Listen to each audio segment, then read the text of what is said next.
Pembangunan smelter ini merupakan usaha kita untuk menyongsong Indonesia menjadi negara industri, mengolah sumber daya alam kita sendiri, dan tidak lagi mengekspor bahan-bahan mentah.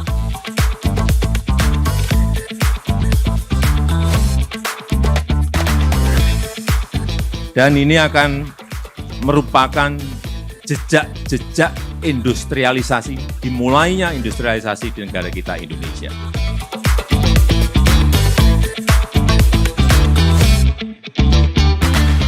Bahwa hilirisasi mineral Indonesia bukan merupakan suatu pilihan, Pak. Tapi ini merupakan suatu kewajiban untuk mendorong pertumbuhan ekonomi bangsa kita, Pak.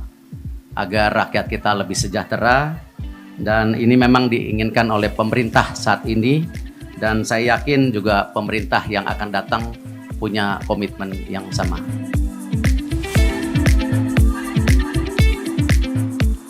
Syukur alhamdulillah Bapak Presiden, Bapak Menteri, kita di Mind ID Group sudah dengan peresmian hari ini bisa melakukan integrasi hulu ke hilir, Pak. Lengkap dari boksit menjadi alumina dan menjadi aluminium. Dan dengan mengucap Bismillahirrahmanirrahim pada pagi hari ini, saya resmikan injeksi bauksit perdana smelter Grade Alumina Refinery PT Borneo Alumina Indonesia di Kabupaten Mempawah, Provinsi Kalimantan Barat.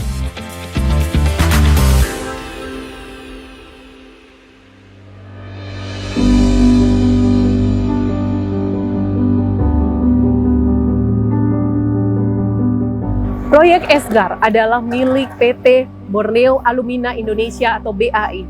BAI merupakan perusahaan patungan antara PT Antam dan PT Inalum. PT Borneo Alumina Indonesia memproduksi biji bauksit. Biji bauksit tersebut selanjutnya akan diolah menjadi alumina, dan alumina tersebut akan dikirim ke PT Inalum untuk lebih lanjut diolah menjadi aluminium. Anda penasaran dengan proyek Esgar ini? Yuk ikuti saya mengelilingi area proyek Esgar di Mempawah, Kalimantan Barat.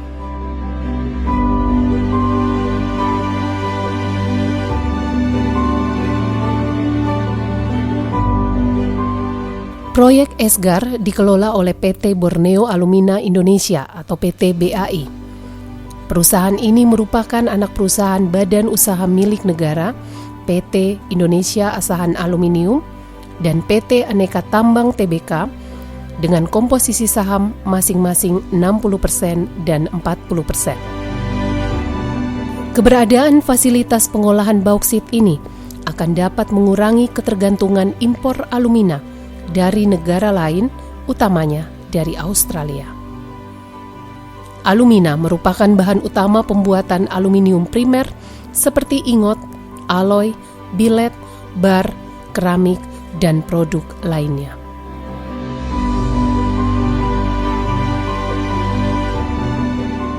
Selamat Pak Hendy, karena hari ini sudah diresmikan proyek Esgar ini.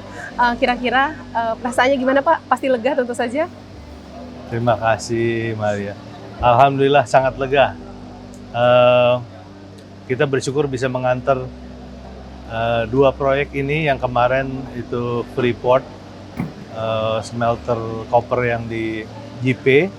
Alhamdulillah hari ini ngantar smelter alumina di Mempawah. Lega. Nah. Ya. Jadi kalau bisa dikatakan bahwa ini semangat penghiliran terbukti lewat kehadiran dari proyek Esgar ini. Iya. Nah, kira-kira Pak, selain semangat penghiliran tadi, apa tujuan dari dilakukannya penghiliran di aluminium ini? Ya. Jadi memang semua program hilirisasi yang kita lakukan itu kita yakini mempunyai nilai tambah yang sangat besar dari sisi multiplier di mata rantai ekonomi. Tentunya di aluminium, bayangkan selama puluhan tahun smelter aluminium kita yang di Kuala Tanjung itu bahan bakunya masih impor, Maria. Masih impor, jadi kita malu gitu. Ya. Nah, alhamdulillah mulai hari ini ke depan insya Allah kita nggak import lagi bahan baku alumina untuk bikin aluminium.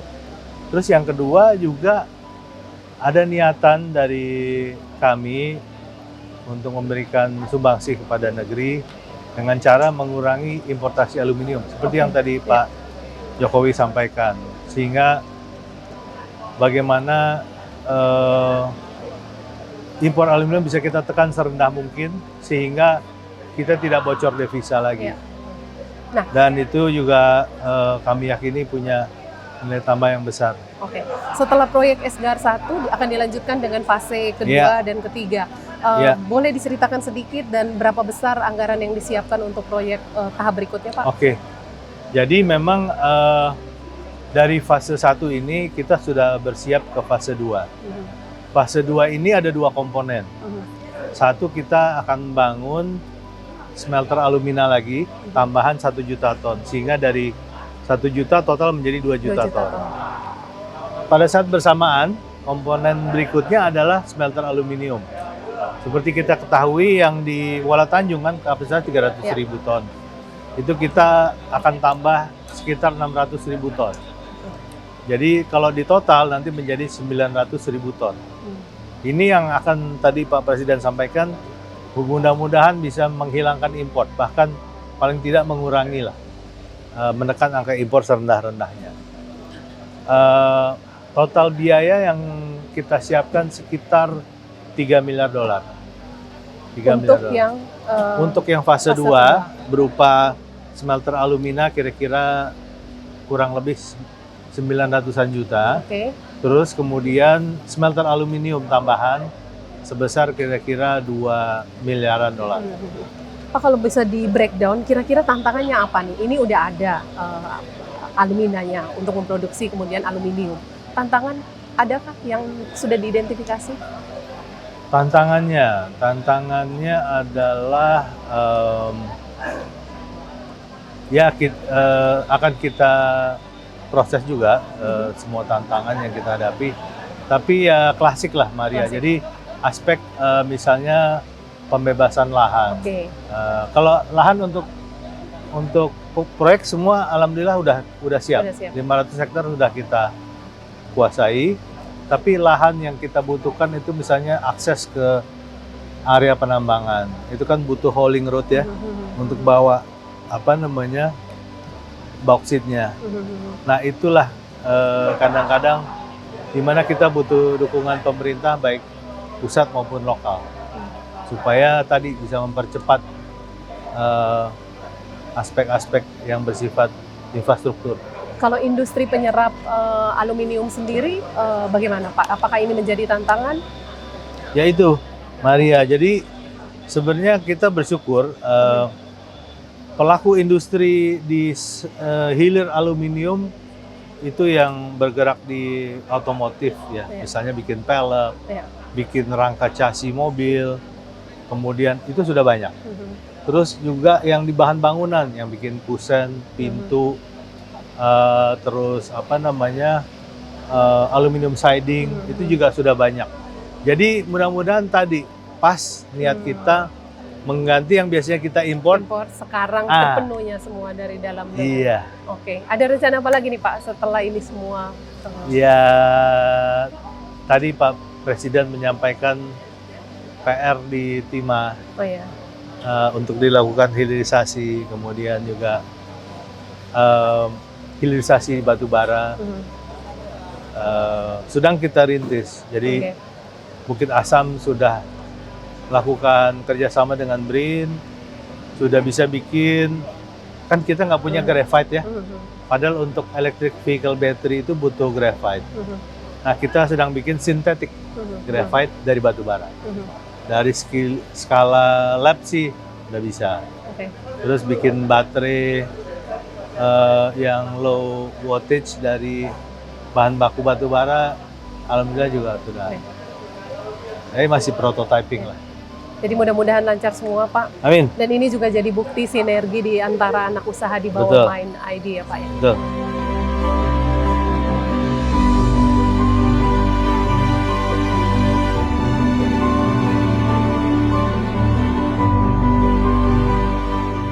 Satu pertanyaan, Pak Hendi kan mengawal proses ini ya. hilirisasi dari aluminium.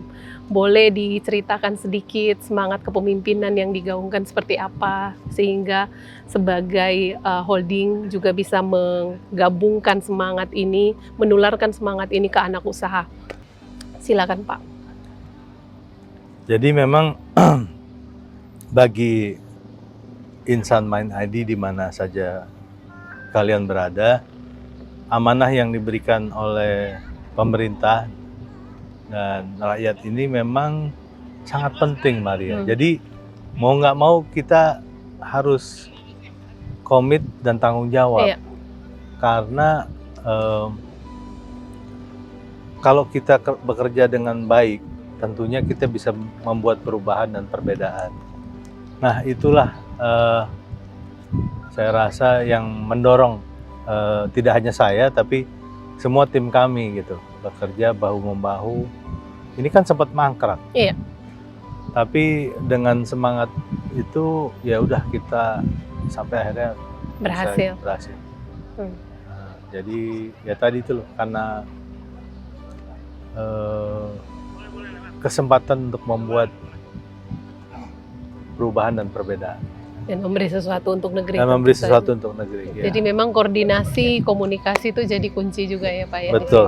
Iya. Dan memang tidak boleh ada ego. Tidak boleh ada ego. Nah ini nih bener nih. Nggak boleh ada Ini ego. soalnya ada Inalum. Ya karena ada kita Antam. nggak bisa jalan sendiri-sendiri. Betul. Kita butuh juga bekerja sama dengan Betul. pihak-pihak. Iya. Itu juga dengan swasta. Kita terbuka. Ya, oke. Proyek ini merupakan proyek strategis nasional atau PSN yang akan menghubungkan rantai pasokan antara mineral biji bauksit dari tambang Antam dengan pabrik peleburan aluminium milik Inalum.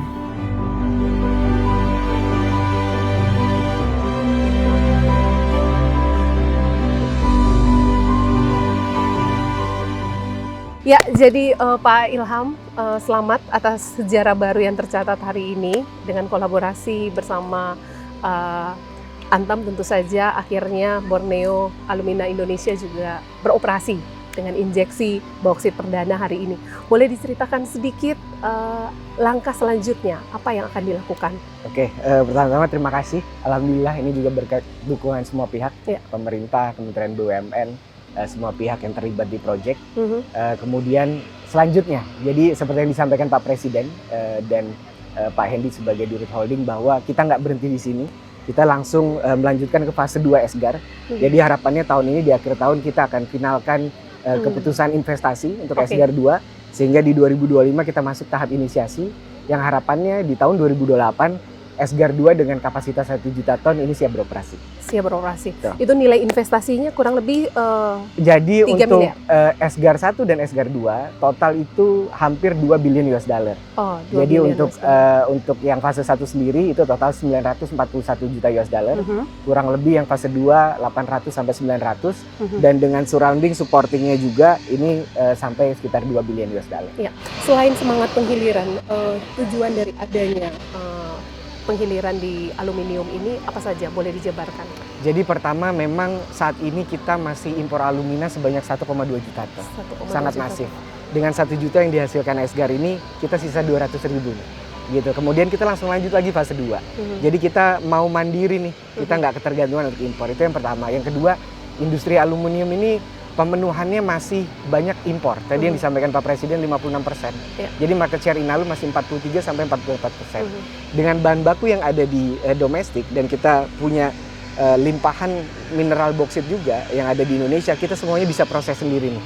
Bauksit diproses di alumina di Indonesia, alumina diproses menjadi alumina juga di Indonesia juga. Jadi semuanya ada di sini. Harapannya ini meningkatkan daya saing. Dan ini juga meningkatkan competitiveness kita, nggak hanya di domestik tapi juga di global. Sehingga pemenuhan kebutuhan aluminium yang secara prioritas harus kita penuhi, ini kita bisa lakukan segera. Itu prioritas kita. Oke, ya. Di smelter alumina sendiri yang ada di Sumatera kalau tidak salah. Ya, di Kuala Tanjung, Medan. Ya, saya juga belum berkunjung ke situ. Siap, Pak. ditunggu. Suatu saat bisa berkunjung ke situ. Harus. Nah, di Medan itu sekarang ini kapasitas 300.000. Kita tahun ini target produksi 274.000 ton, 274.000. tapi di tahun selanjutnya kita targetkan 300.000. Itu full capacity. Full capacity dengan settingan sekarang. Nah, tadi juga disampaikan bahwa kita juga ada pengembangan untuk second smelter aluminium, gitu ya. Nah, ini tambahannya 600.000. Jadi total 300.000 plus 600.000, 900.000. Nah, kita nggak berhenti di situ juga. Nanti akan ada third smelter yang juga 600.000. Oke. Jadi total 5-10 tahun ke depan, harapannya kapasitas produksi Inalum sampai 1,5 juta ton. Berarti di sana akan mulai produksi kapan itu, Pak? Jadi sama, timingnya dengan SGAR 2. Kita Oke. tahu akhir tahun ini akan kita finalisasi keputusan investasinya. Oh, Jadi harapannya 2027 akhir dan 2008 awal second smelter aluminium dan SGAR fase 2 itu sama-sama siap beroperasi. Oh, jadi yang sekarang ini bahan baku dari sini diolah jadi alumina, itu terus kemudian akan dikirim ke Medan. Betul. Betul kan? Dan diprosesing diproses menjadi aluminium. Betul. Oh, Betul. prosesnya kalau boleh cerita sedikit Pak, dari tahap yang ini sampai kemudian menjadi alumina itu berapa Oke. hari sih Pak? Jadi material boksit kita di sini melimpah dan kita kolaborasi dan terintegrasi dengan PT Antam yang sama-sama di Grup Mine ID. Jadi untuk 1 juta kapasitas produksi alumina kita membutuhkan 3.300.000 ton boksit. Jadi 1:3. Iya. 1 juta ton alumina membutuhkan 3 juta boksit. Jadi diolah di situ, dikirim ke sini, kita murnikan di sini. Oke. Kita murnikan, ada proses grindingnya, ada proses crushingnya, kemudian ada pengendapannya, pemanasannya, pendinginannya. Nah itu total sampai 45 hari. Oke.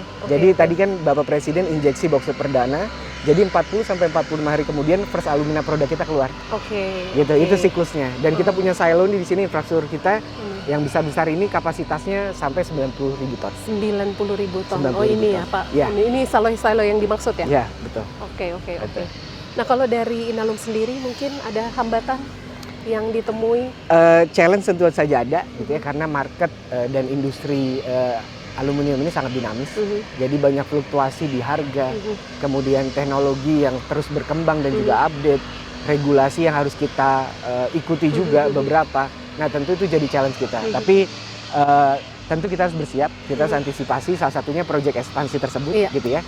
Kita harus memenuhi market aluminium dengan produknya dari Inalum, ya, dari Indonesia. Itu yang pertama. Yang kedua, sumber daya manusia kita harus siapkan dengan perkembangan tadi teknologi dan juga strategi baru, inovasi baru. Tentu sumber daya manusia ini harus kita kembangkan dan kita berdayakan. Jadi memang challenge tentu ada, tapi kita siap insya Allah. Ya, tapi tentu saja saya juga mengidentifikasi satu challenge mungkin penyerapan aluminium yang dihasilkan oleh Inalum itu ya Pak. Ya. Itu juga jadi salah satu challenge kah? Jadi memang dengan masih banyaknya impor, tentu kita harus bersaing dengan produk-produk dari luar. Tapi kita Inalum juga cukup berpengalaman.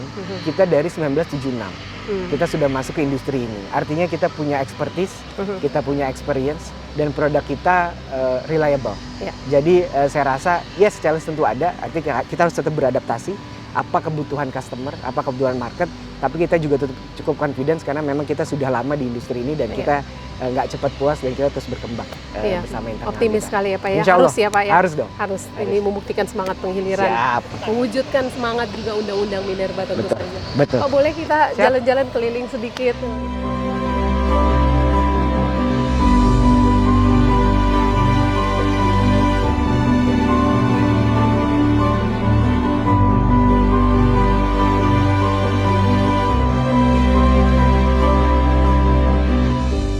Adapun SGAR Mempawah fase 1 akan menyerap biji bauksit dari tambang Antam hingga 3,3 juta ton per tahun dan memiliki kapasitas produksi hingga 1 juta ton alumina per tahunnya.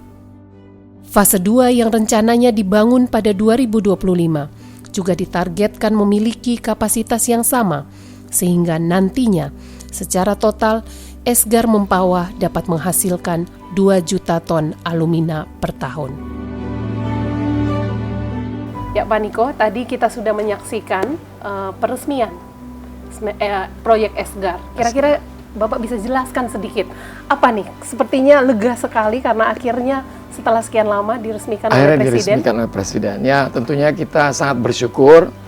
Ya, tadi Bapak Presiden telah meresmikan proyek Esgar ini. Jadi seperti yang kita ketahui semuanya, proyek Esgar ini adalah suatu proyek strategis karena di sini adalah mengintegrasikan boksit kita. Jadi rantai boksit ini kan selama ini di Indonesia kita tadinya Antam memang kita fokus baik dalam negeri tapi juga kita ekspor. Jadi dengan diresmikan ini di sini membuktikan bahwa rantai boksit ini akan digunakan, nilai tambahnya, hilirisasinya ada di Indonesia. Oke. Jadi menambah nilai tambah seperti semangat Undang-Undang Minerba. Betul. Jadi kalau kita lihat ini boleh dibilang menjadi pabrik pengolahan biji bauksit yang pertama yang dimiliki oleh negara, bukan begitu Pak ya? Betul. Jadi ini juga salah satu yang sebenarnya bukti wujud nyata daripada adanya sinergi antara PT Antam dan PT Inalum, tentunya di bawah naungan dari MindID. Oke. Jadi di sini kita buktikan bahwa kita dengan adanya pengintegrasian daripada boksit, jadi rantai bisnis boksit di Indonesia ini, boksit yang Antam produksi ini disuplai ke smelter grade alumina PT BAI ini, nantinya ini akan menjadi bahan baku buat aluminium dari PT Inalum. Oke, Pak Niko bisa diceritakan seberapa besar peningkatan nilai tambah dengan menghadirkan proyek Esgar ini? Jadi kalau kita lihat ya, boksit itu menjadi alumina, ini ada pertambahan nilai sekitar 4 sampai 5 kali, tergantung dari harga tentunya. Boksit dari alumina. Boksit menjadi alumina. Tapi nantinya untuk menjadi aluminium itu akan sekitar di kisaran 16 kali. Jadi betul-betul besar sekali pertambahan nilainya. Inilah yang membuat proyek ini akan jadi kebanggaan, tapi juga menunjukkan bahwa semua nilai tambahnya itu akan dari Indonesia. Karena produk-produk ini juga kita hilirisasi di Indonesia. Dengan peningkatan nilai tambah sampai 16 kali tadi berarti harga juga akan terdongkrak ya Pak ya? Otomatis. Ya, kan nilainya itu dilihat dari harganya memang tentunya. Gitu kira-kira. Ada Maria. sedikit hitung-hitungan nggak Pak kira-kira seberapa besar? Karena kan ini kalau tidak salah memproduksi 1 juta alumina nantinya. Ya, kalau kita hitung ya dilihat aja dari harga boksit. Jadi kalau kita boksit yang tadinya kita ekspor saja, kalau kita memang kita tambang dan kita supply ke PT BAI Esgar ini kan ada 4 kali pertambahan nilainya. Bisa dihitung 4 kali. Tapi begitu dari alumina ini menjadi feed daripada aluminium di PT Inalum, ini akan jadi 16 kali. Tinggal dihitung aja dari harga. Dari harga harga boksitnya, betul. Dari situ. Betul. Nah, sekarang tantangannya sudah ada pabrik pengolahan biji bauksit dan sudah mendapatkan nilai tambah bahkan sampai 16 kali kalau sampai ke aluminium. Nah, tantangan terbesar adalah energi. Apakah betul, Pak? Jadi memang kalau lihat dari energi ini kan kita masih melihat bahwa energi yang dipakai nantinya itu mungkin basisnya akan di awal-awalnya ini akan memakai tentunya menggunakan coal sebagai generator primary-nya. Tapi ke depannya kita harus selalu membuka diri untuk menggunakan energi lain karena kita tahu semua yang namanya pertambangan ini sangat dipengaruhi juga oleh geopolitical global. Dan Bu Maria tahu sendiri ya, global itu tuntutan untuk ESG, tuntutan untuk green energy itu sangat-sangat diperhatikan. Karena marketnya nantinya buyer kita juga tentunya akan melihat penggunaan energi itu bagaimana. Oleh karena itu kita selalu harus mencoba untuk ada inovasi, baik itu dari teknologi ataupun produk-produknya nantinya kita akan menggunakan dual fire power plant-nya. Gitu kira-kira, Bu. Dan kalau tidak salah juga akan mengedepankan PLTA ya Pak? PLTA yang ada di sana, ya. Karena ini juga biayanya biaya akan lebih murah, tapi juga tentunya ini adalah bagian daripada clean energy atau mematuhi ESG yang dituntut oleh global. Tantangan lain selain energi, apakah ada Pak? Kita juga tentunya pertama kita harus bekerja keras karena komitmen kita untuk hilirisasi sudah bisa kita lampaui dengan this is the first step ya. Tapi kita harus selesaikan proyeknya sehingga pengoperasiannya nanti yang dicanangkan untuk di mid 2025 itu harus kita bisa deliver. Jadi ini kan baik tantangan teknologinya maupun tantangan-tantangan lain. Mudah-mudahan nanti isu-isu permit, lahan-lahan yang harus kita bebaskan juga menjadi bagian, terutama dari bagian daripada Antam yang memang bertugas untuk mensuplai dari sisi pertambangannya, kira-kira kayak gitu. Pak, mungkin yang terakhir nih, kalau kita tahu bahwa kemarin juga sudah diresmikan smelter Manyar milik Freeport, dan kalau kita lihat tembaga, tantangan terbesarnya adalah bagaimana menciptakan permintaan dari industri dalam negeri yang akan menyerap produksi tembaga tersebut. Nah, kalau di aluminium, kira-kira dengan adanya sudah ada smelter di sini, smelter di Inalum, milik Inalum, tantangannya apakah penyerapan produk tersebut atau seperti apa? Saya sih melihatnya bahwa tantangan untuk penyerapan produk itu pasti akan ada. Jadi kita tidak boleh terlena dengan sudah adanya produk ini, tapi kita tahu bahwa dengan digunakannya di dalam negeri, karena kan selama ini kan Indonesia ini masih mengandalkan impor. Jadi itulah yang membuat bahwa nilai tambahnya malah diperoleh oleh luar negeri. Nah, tentunya produk ini dengan adanya nilai tambah di Indonesia, ini selain meningkatkan devisa, tapi juga buat Indonesia, kita yang akan menikmati nilai tambah ini yang terbanyak, itu kira-kira. Oke, jadi semoga saja dengan adanya ini nilai tambahnya juga semakin lebih tinggi dan kita lihat tadi dampak langsungnya, yaitu peningkatan harga juga jauh lebih besar. Kita berharap ini berhasil ya Pak. Amin. Dan semangat hilirisasi yang digaungkan juga berjalan dengan baik. Amin. Ya, terima kasih ya Pak. Terima ya, kasih kita juga. lanjut lagi, kita muter-muter. Baik, kita muter-muter dulu di sini ya untuk lihatnya. Baik, terima kasih banyak. Terima kasih Pak Niko.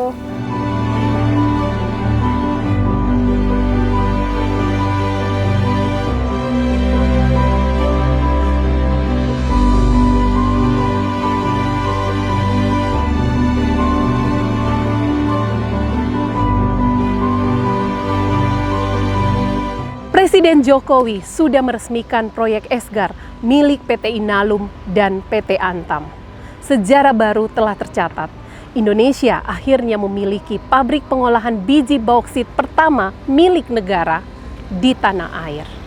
Tentunya kita berharap semangat penghiliran terus digaungkan sesuai dengan semangat Undang-Undang Minerba.